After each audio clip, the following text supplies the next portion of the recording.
पर कर्जा लेता जा रहा है और हमारी सरकार पर उस समय तक अभी 2 दिन मुझे मुख्यमंत्री बने हुए थे 85,000 करोड़ रुपए का कर्जा था और 10,000 करोड़ रुपए की 6th पे कमीशन की लायबिलिटी थी जो उनका एरियर देना था।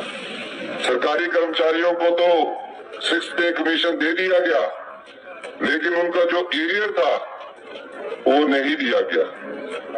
उसके बाद मैंने पूछा कि हमें रोजमर्रा का खर्चा चलाने के लिए कितने पैसे की जरूरत है।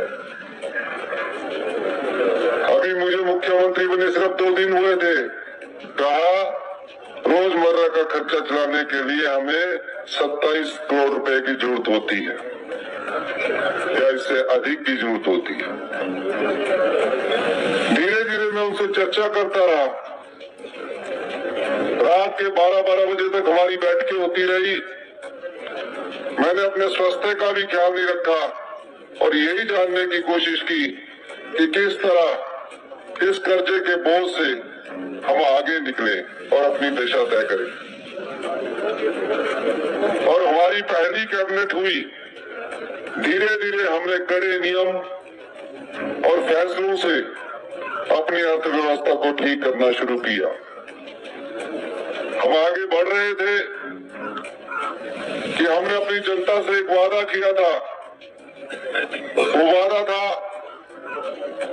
कि 1,36,000 हमारे जो सरकारी कर्मचारी है जो एनपीएस के तहत आते हैं उन्हें ओल्ड पेंशन स्कीम के तहत लाना था। वही अधिकारी पिछली सरकार में भी थे, वही अधिकारी हमारी सरकार में भी थे। मुझे उन्होंने कहा कि अगर आप 1,36,000 सरकारी कर्मचारी और अधिकारियों को ओल्ड पेंशन स्कीम में लाएंगे, ये प्रदेश पूरी तरह कंगाल हो जाएगा। मैंने उनसे कहा मुझे आप पूरा लेखा जोखा दीजिए, क्योंकि पिछली सरकार को भी वो ये कहते आ रहे थे। मैंने कहा मैं एक कर्मचारी का बेटा हूं और मेरी दृढ़ इच्छा शक्ति है कि हम 1,36,000 जो सरकारी कर्मचारी और अधिकारी है जिन्होंने हिमाचल प्रदेश में विकास की गाथा लिखी है, उन्हें हम ओल्ड पेंशन स्कीम देंगे। मैंने उन्हें उदाहरण दिया कि मेरे पिताजी तो इस दुनिया में नहीं रहे, मेरी माताजी जो आज भी खेतों में काम करती है वो अपनी जेब से, ऊपर की जेब से निकाल कर हमें पैसा देती है। चाहे वो छोटा ही पैसा है, पर माँ का स्वाभिमान होता है कि मैं अपने बेटों पर निर्भर नहीं हूँ, मैं अपनी पति की कमाई पर निर्भर हूँ। इसलिए मैंने कहा कि इन्हें ओल्ड पेंशन स्कीम के तहत लाना है।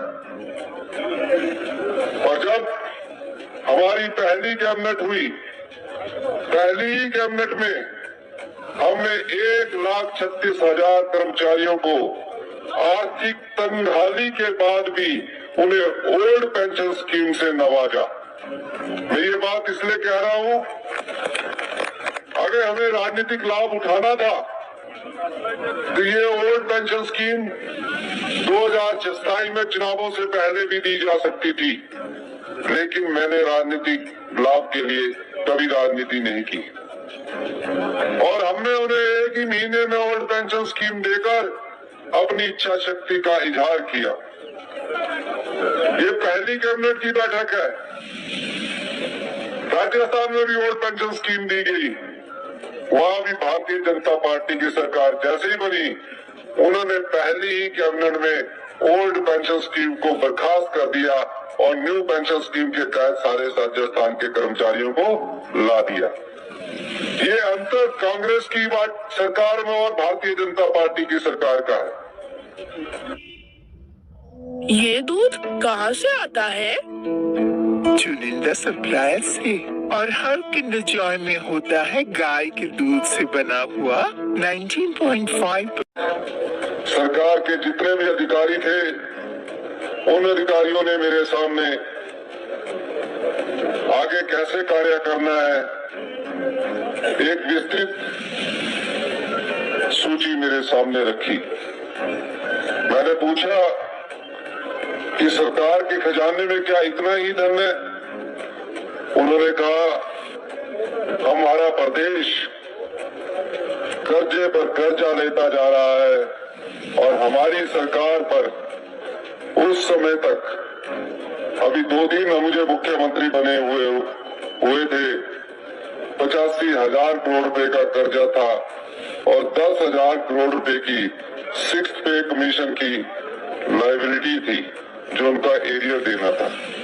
सरकारी कर्मचारियों को तो 6th पे कमीशन दे दिया गया, लेकिन उनका जो एरियर था वो नहीं दिया गया।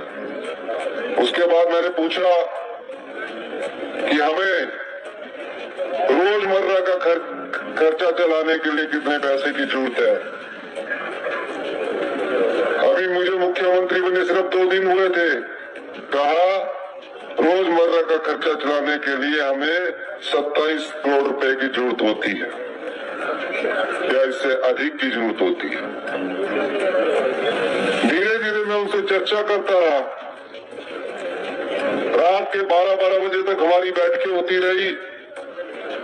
मैंने अपने स्वास्थ्य का भी ख्याल नहीं रखा और यही जानने की कोशिश की कि किस तरह इस कर्जे के बोझ से हम आगे निकले और अपनी दिशा तय करें। और हमारी पहली कैबिनेट हुई। धीरे धीरे हमने कड़े नियम और फैसलों से अपनी अर्थव्यवस्था को ठीक करना शुरू किया। हम आगे बढ़ रहे थे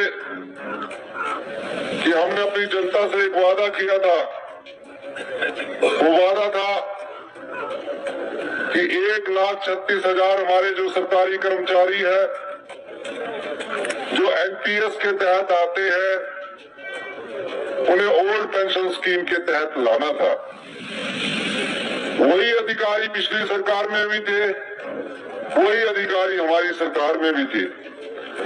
मुझे उन्होंने कहा कि अगर आप 1,36,000 सरकारी कर्मचारी और अधिकारियों को ओल्ड पेंशन स्कीम में लाएंगे, ये प्रदेश पूरी तरह कंगाल हो जाएगा।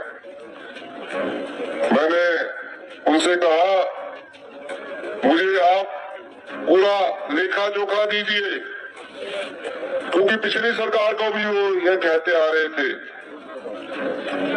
मैंने कहा मैं एक कर्मचारी का बेटा हूं और मेरी दृढ़ इच्छा शक्ति है कि हम 1,36,000 जो सरकारी कर्मचारी और अधिकारी है, जिन्होंने हिमाचल प्रदेश में विकास की गाथा लिखी है, उन्हें हम ओल्ड पेंशन स्कीम देंगे।